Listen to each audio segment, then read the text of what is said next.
This is a quick video on teaching you how to interpret a circle graph. So it's very quick. Okay, so we have a problem here that says the graph below shows the types of pets Sienna's coworkers have.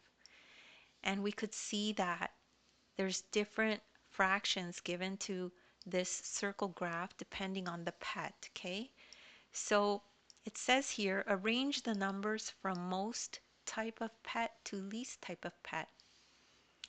So we could see, we can look at the label for each section of the graph. Now write the labels in order from greatest to least. That's all we have to do. So we know that this one is the biggest. So 2/5 is the biggest amount. We know this is the greatest. So let's put that first. And then we know 2/5 is greater than 3/10 because this section is much bigger than this section. Okay?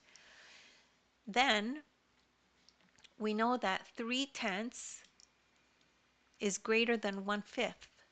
Okay? The next one is birds, so 1/5 comes next. And then we have 1/10. 1/5 is greater than 1/10. 1/10 is they have no pets at all. So this is how you would write this fraction and interpret this circle graph in terms of greatest to least. Okay, and that's very simple to do. And don't worry if you don't get that right away, you could just rewatch the video and take a look at the description. There's links there to other videos of mine that I've done that are similar. And don't forget, you could always download the ebook too. Please make sure to like and subscribe, and thank you so much for listening.